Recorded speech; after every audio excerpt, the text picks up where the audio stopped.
Cheers, guys. Ice cold water. We are live.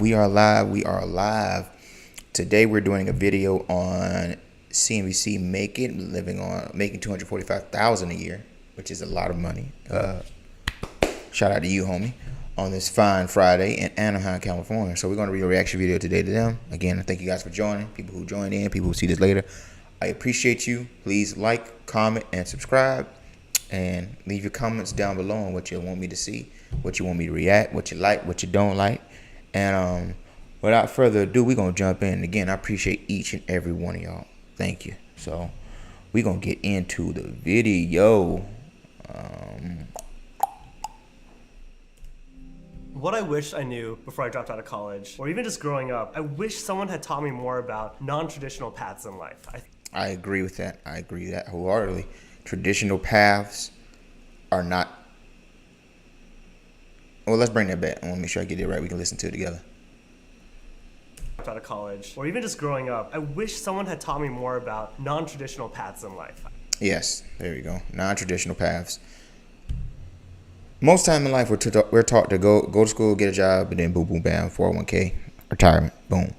But they never really talk about the non-traditional jobs that generally a lot of people want to do that makes them happy. But generally with those non-traditional jobs, you don't make a lot of money. And that's okay. But having that experience and that exposure to other things than what's traditional can like broaden your horizon, not on just the workforce, but the world in general. And the different types of people out there. So you're not judging from a traditional mindset of, oh, you got a job.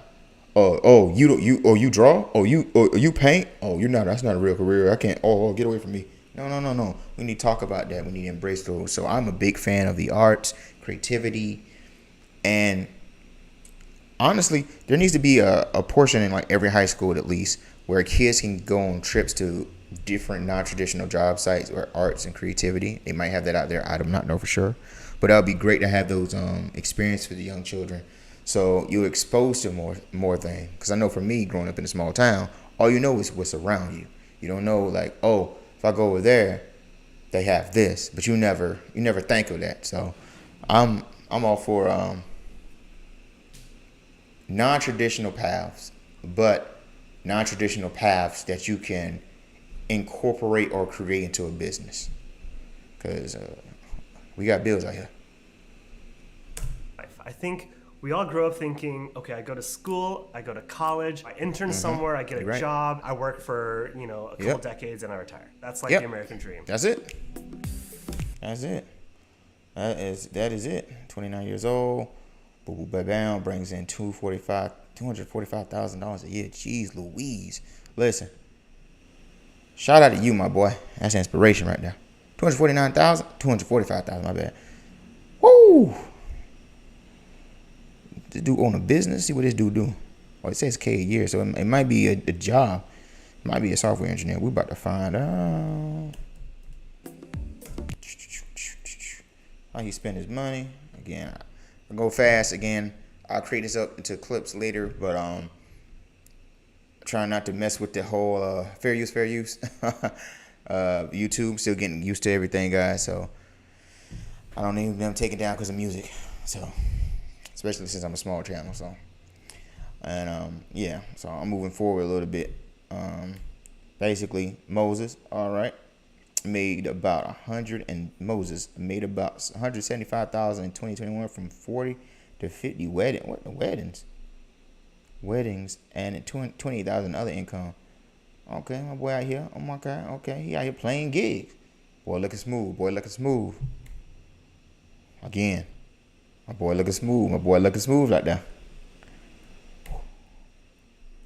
Glenview, Illinois. Growing up, my dad was the pastor of a very small church. My mom would help him. She's the church pianist. Ain't nothing wrong with that. Shout out to the moms out there. Shout out to the moms and the wives that hold it down for the family.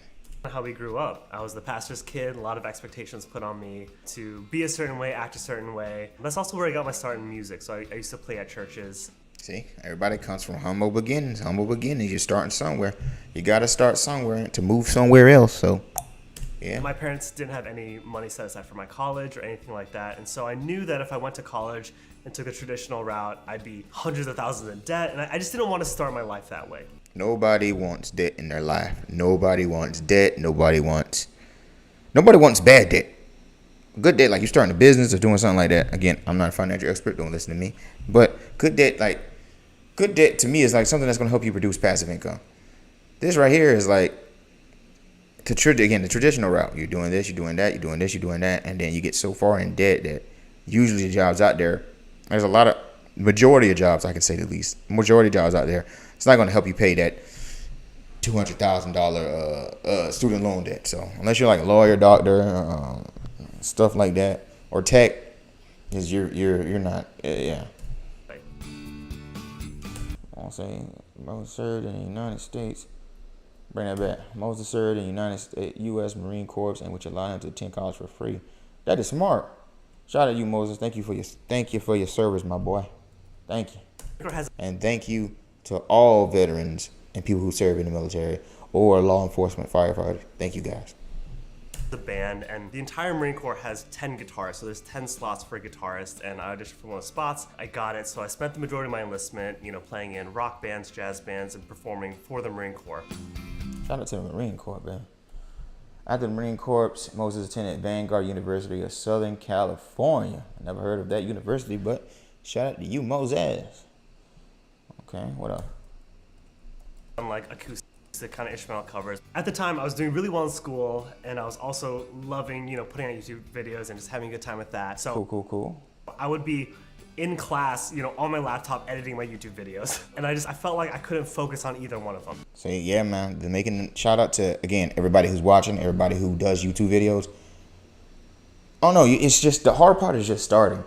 I know for me, it was just starting. But when YouTube Shorts came out, and the whole TikTok and IG Reels, but usually YouTube Shorts, I just start putting out content. And the best thing about it is you don't have to be the best in the world. You just doing sound bites. That's how I got started. Sometimes you're just nervous. Sometimes you're insecure. Sometimes you just don't know what to create, and it takes time. And then next thing you know, you gotta go to work. You gotta go to school. You gotta go hang out with your friends, your significant other. So I understand what he's talking about, yo. So having that as I say, having that passion to make YouTube videos, I can totally relate. So shout out to all the YouTubers out there. Moses. Oh, okay. That took a turn. Moses dropped out of college with just one semester left to become a full-time musician. Well, you gotta do what makes you happy. Ain't nothing wrong with that. Bill apparently called my parents and was very concerned that, his nephew would be on the street corner performing for tips. And I don't know, for me, I just had a dream and I wanted to chase it. Chase that dream. You got a dream, go for it. You got a dream, try it. Especially if you're young. You're in your 20s, early 30s, go for it. Go for it. I'm a big fan of having, if you got a group of friends and y'all can work together, you can come make your dreams come true. If you can stay at your parents' house while you're young, and maybe pay a light bill, an internet bill, or a water bill and an internet bill. Light bill might be too expensive. But pay a water bill and a light bill and still save up and try something for a year, 6 months to a year with your parents. Go ahead. I would do that. Stay with your parents if you're younger. Have friends that you're passionate about. Say you guys want to go to California or New York or Atlanta or somewhere else to pursue your goals and dreams. You got to get a group of friends, like 3 or 4 buddies. Go for it. And if not, work your 9 to 5, and then on the weekend or after working on the weekend, pursue your goals and dream, man. Ain't nothing like a dream, baby. Was relied on food stamps, and unemployment insurance early in his career. Yo, man, it help out a lot of people, man. Don't let that put you down. You have to succeed. Bring it back. Don't have a safety net. If you don't have a backup plan, you have to succeed. My guy is right. My guy is right. When you don't have a backup plan, there's no other choice but to succeed. And if you don't succeed, you fail. But at least my biggest fear is not failing. My biggest fear is just like not trying. Like, you gotta try shit. You just gotta try.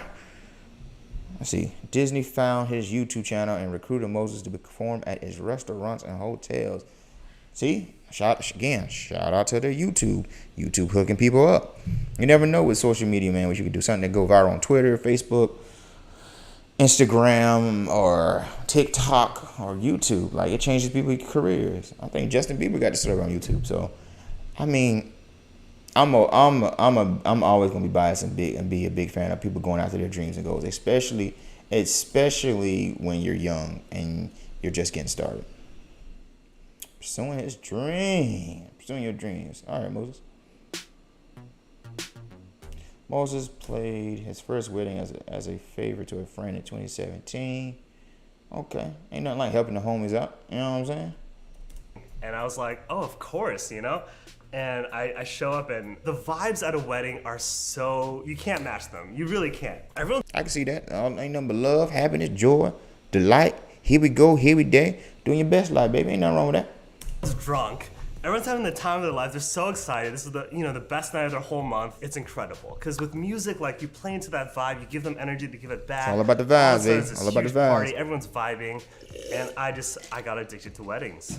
Woo. I think a lot of the difficulties I ran into early on was just like pricing. I had no idea how to price myself. So my first wedding, I charged $250, which is ridiculously cheap. Because that's just... I mean, to me, that seems pretty, I don't know, it seems pretty accurate. You know what I'm saying?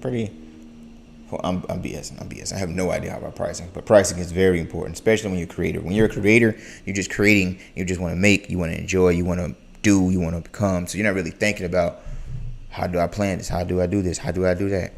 Goes back to what I mentioned earlier in this video, this live stream. Basically, being exposed to those environments are good for people who are younger, but also you need to have people who made businesses out of those things.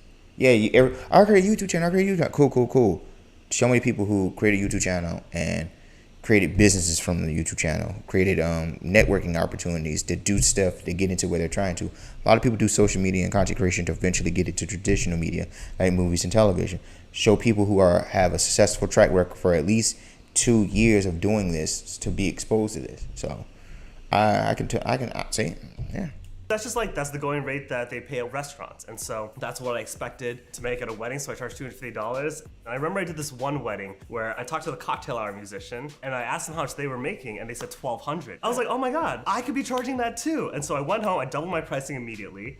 And I started booking more. And every time I raised my prices, I booked more clients. I think it's also a psychology thing too. When people see stuff that costs more, it's more like a premium. You see the new iPhone, it's $1,000 compared to like another phone that might be $249. It's like, I think it's a psychology thing. It's like you want people associate generally low pricing as cheap and just to get by, and high pricing has quality and more durable. So with a service, they know what they're doing. I can trust them. They have this pricing for a reason. Let me look at the reviews, and if the reviews are good, the reviews are fire, then you're good to go. And they were nicer clients, and they treated me better. I started raising my prices, and I scaled it down. So now I'm doing about 40 to 50 a year, and for me, that's a very manageable level, and I'm very happy with where that's at. I wonder what he was doing. More than 40, 50. He said it was manageable. So woo. Right now, so 40 to 50 weddings a year is usually what I do. Let's see. Moses charges from $4,000 to $6,000 per wedding, depending on the package. Woo. I ain't gonna lie, that right there looks good now. That looks good. His clients also cover his travel expenses for destination weddings. Oh, snap. So I get to travel, do my job, and after my job, I'm getting some, okay. Little vacation. $75,000 in weddings in 2021, and that's not including tips. You get tips too? Most of the clients generally tip $50 to $100 per wedding. Oh, that ain't bad. It's just $50, $100. That ain't bad. They look so happy here, man. It's a good live stream, man. I'm just doing a happy one today. We're gonna get back to some nitty gritty next week. But I want to switch it up. Been doing a lot of the cut videos, and I've been having to edit the heck out of those. Again, I'm getting used to. Again, I only do live reaction. I only do reaction videos live, and then I cut them up in clips for you guys to watch them later. Because sometimes you don't have time to watch a 15 to 50-minute live stream. So I cut them up to clips, and plus, when you cut up the clips behind the scenes, what you guys don't know, it's copyright IDs, matches, and editing and sound. So I'm no big YouTuber, but I try to, again, you see me pausing the music, doing all this. Again, I'm live, so it's a different ball game from video. I can easily correct. Live, they can shut this thing down right now. So I already had issues this week, trying to end, or actually yesterday. So I'm just trying to do this right. So, but when I chop it up, it'll be more cleaner. I know these pauses can get aggravated, but appreciate you guys here, man. Thank you for listening to my commentary. So $100 ain't bad. He also pays an assistant around $250 per wedding. So you gotta get that help. Gotta get the help. Here we go, budgeting. Didn't have a lot of money, and so our mindset was very much this scarcity mindset of there isn't enough. We have to save as much as we can. I agree. When you don't grow up with much money in life, when you don't have a lot in life, and you get say $500 to $1,000, that's a lot of money. That's a lot of money. So it's like when you get that money, it's like you don't. Oh, let's start a business. Let's invest in this company. No, you just like, yo, bro, like something may come up, and it will. Let's just save this money. Yo, this may happen. Let's save this money. Well, little Johnny got to go to college one day. Let's put this money aside. Sarah's getting married in June of next year. Let's just save this money for this trip because we don't have money to go travel to, let's say, Hawaii and be there for her. And even though we're first cousins, some stuff like that. I'm making up a scenario, but that scarcity mindset is so true. Scarcity mindset. You ain't want to spend nothing. Yo, Chris, let's go do that. Nope. You want to go do this? Nope. You sure you want to? Nope. Save that money, baby. Save that money. We're going to look at this budget right here. So Moses' typical budget, monthly budget is $6,850. Ain't nothing wrong with that. Ain't nothing wrong with that. Moses. Housing is $4,000. God, dog, that's where you live at? Anaheim. Oh, well, that should make sense. But geez Louise. Phones, $50. Insurance, $154. Gas, $223. Food, $398. Discretionary, $1,000. You balling on discretionary. Well, you made $245. You got it, man. So do your thing, Moses. Do your thing. Versus now, I feel like I have more of an abundance mindset where for me, there is so much work out there. There's hundreds and hundreds, millions of weddings every year, and there's billions of dollars spent in this industry.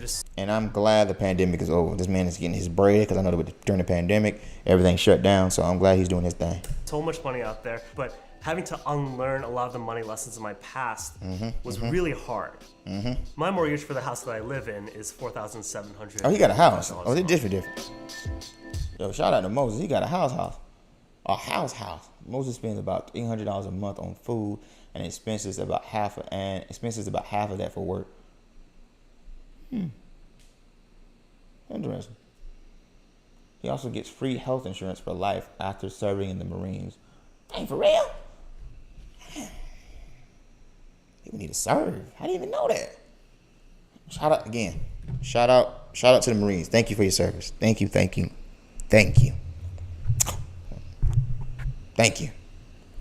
you for your service. Thank you for protecting the country. Thank you for doing what you got to do for our country. Thank you. All right. Boy, I got a nice making espresso. Ain't nothing wrong with that. All my variable spending, I budget about $800 a month. So that's like food, fun, everything. And then for that, I just put in $800 a month, and every time I spend, I just deduct it. And so I can very easily see where I'm at every month. Smart man. Ain't nothing wrong with that. Moses tries to save around $10,000 a month to buy. More investment property. See? Look at that. He's thinking long term. Getting that investment property. Moses, you're doing the thing, boy. Moses is doing the thing, man. That kind of stuff. I like to have a savings account. I don't have a Roth IRA. Yeah. I don't have a savings account. I don't have a Roth IRA or any of that kind of stuff. I like to put the vast shout out to his Excel sheet or Google sheet. Jeez Louise. majority of my money in real estate. The reason for that is the returns are a lot higher, but also inflation eats up your savings. This boy doing the thing. Inflation, especially after the past 2 years we had, guys. Inflation does eat it up. Things expensive out here, boy. That's the journey. As a musician, I never really expected to make enough money to buy real estate. So when I bought my first rental property, it was about 3 or 4 years into me owning my music business. And so at that point, I saved up enough money that I could afford a rental property. Woo! Moses bought his first rental property in May 2020 during the panty in Little Rock, Arkansas. That's weird. He live in Anaheim. Unless he got his family from Arkansas. California, New York, they're moving to... Woo! So everyone from California, New York, they're moving to Texas, Phoenix, Tennessee, like those places. And then those people are moving to Little Rock. So Little Rock is that place where it's up and coming. This boy know what he doing. I would have never thought about Little Rock, Arkansas. Little Rock, Arkansas is a major city. Little Rock, Arkansas. Because we always think about major cities like Miami, New York, and all of them. But, Property values still haven't caught up to rental prices. So property values are low, rents are high, and that kind of gap, that's where you make the money. he owns 4 rental properties as well as his primary residence. Okay, big baller, big baller. Boy, I don't know who did this shot right here. Well, obviously, them. Shout out to you, CMB. CMB to the C. But that is good right here. This is amazing. This shot's wonderful. And then I learn along the way. I've always been the type where I just do something and then I learn along the way. A lot of people, I feel like they read a lot of books, they go to seminars, they wait till they feel ready before they jump in. I'm the opposite. I jump and then I learn how to swim. Yo, well, shout out to them, man. Like that camera work was amazing just now. We all saw that. I really thought he was just doing it like in slow motion, but I realized at that moment that looks ridiculous when you do it in person. So I'm like, whoever filmed it did a great job filming, but who did this in post and edited, changed it. Sorry, y'all, I'm fanning out right now. Fanning out. That was amazing. I gotta figure out how to do that. Like when people just walking, it looks like natural. So that was awesome. But he is right. So you need to bring that back. Seminars, they wait till they feel ready before they jump in. I'm Exactly. the opposite. I jump and then I learn how to swim. With real estate, Yeah, especially when you just starting out and you ain't got nobody. Again, I understand. When you're looking left to the right, you ain't got nobody to, and you're looking from your past, from experience. You ain't got no past experience. Nobody in your left or your right to help you out. You just gotta sometimes jump for it. I've learned this year that there is no right time. You gotta make the jump. You gotta at least try at least. Like you just gotta go for it. real estate, I feel like I knew enough, and I was like, the rest I'm gonna learn on the way, and if it all fails, I'm just gonna sell the property and lose a couple thousand, it'll be fine. My day-to-day does not revolve around real estate at all. The reason I chose real estate as a side thing is because it's super passive. So my property manager takes care of everything. He just sends me in. Oh, he was Premiere Pro. I'm about to say, dang. I use Final Cut, but everybody hates my Final Cut, but Premiere Pro and Final Cut pretty good. But if you're not doing, I'll say this: if Final Cut is good because you just have the one-time payment, and then they might have to pay for the plugins in the future, but at least you got the whole thing. With Premiere Pro, you gotta just keep paying and paying. It's like I see it as an investment. Once you reach a certain level, then I'll mess with Premiere. But right now, Final Cut does the job for me. The invoices. Something breaks, he fixes it, he sends me an invoice. He sends me a bill at the end of the month. And so I'm able to focus 100% of my attention on weddings, on music. And real estate just makes money on the side. Woo! Moses hasn't turned a profit on his rental property yet. God dang, he's smiling too. What? But it is in it for the long haul. Yeah, when you're doing real estate, you're in this for the long haul. You're not doing this, I'm going to make $10,000 a month in passive income with real estate. Ha ha ha. No, you in this for a long time. Plus, you really got to do your study and understanding. Because a lot of people say, I own a rental property, but they don't understand, like, when you're a landlord, you got to, certain breaks, you got to fix it. But shout out to the rental management or property management. There we go, property managers, yeah. Who hold that down. So that way you can still focus on, you can handle it, but it's not like you got to go there fix it. You got to do that. I prefer a management company other than a one-person landlord. That's just me. I just had some bad experience growing up with one landlord who's just a person. And I rather deal with a company. They get stuff done. So. Honestly, I think it's more rainbows and sunshine than people think it is. I think people think it's Really difficult. I think the hardest part is actually just the mindset. I'm trying to buy about 2 properties a year. Right now I'm on track to hit that. I might have to get this book. I've seen a lot of people get this book. The Subtle Art of Not Giving a Whoa. In about 3 to 4 years. Moses waits until he saves 50 to 60,000 before looking at his listings. I can see that because you do got to put like a down payment. I forgot how much percent it is. I think it's 3% down on the property. I'm not on his level yet. So, but that makes sense. He's more financially responsible. Plus, you have a good chunk of change to do what you need to do. Otherwise, you get FOMO. You look at a property like this is perfect, but you can't afford it. You don't want to be in that place where you're overstretching yourself to invest. No reason to do all that. Gotta look ahead. Hey. Moses focused on becoming a millionaire by the time he's 30. He's 29. Oh, this is motivation right here. This is motivation. Put in the work, put in the time, put in the grind, put in the hustle, put in the work. This right here, I love it. So a lot of that is just my real estate appreciating. I'll bring that back for you, ladies and gentlemen. Moses is focused on becoming a millionaire by the time he's 30. This is motivation right here, man. Get on your grind, put in the work, and yeah, man, because by the time you get older, the stuff you can do in your 20s and 30s, you're not going to be doing in your 40s and 50s. The stuff you're doing in your 40s and 50s, you're down going sure not going to be doing in your 70s, your 60s and 70s. So he's doing the right thing. Build a foundation now and set yourself up for the future because time waits on nobody. So a lot of that is just my real estate appreciating, and that's a huge part of my net worth growth. So right now, my goal with real estate is to be financially free. So what that means is my passive income from real estate will pay all my bills. Shout out to that. We also hope to go international, big baller. I'd love to, do a wedding in Italy or Greece. There has never been a moment where I regretted dropping out of college. It is by far the best move I've ever made in my entire life. Man, look happy. Like, yeah, man, we here. Yo, that's a good video. Good vibes. I loved it all. Thank you to everybody who joined this live stream. Thank you people who will watch this live stream later. Again, please like, comment, and subscribe. I appreciate each and every one of you guys. Please leave a comment. Tell me what you like. Tell me what you don't like. Tell me what you want me to react to next. Again, I do these live reactions Monday through Friday. So, want to catch me live? Catch me night, Monday through Friday. And until then, you guys have a great weekend. I will see you on Monday for some more juicy videos. And until then, peace out.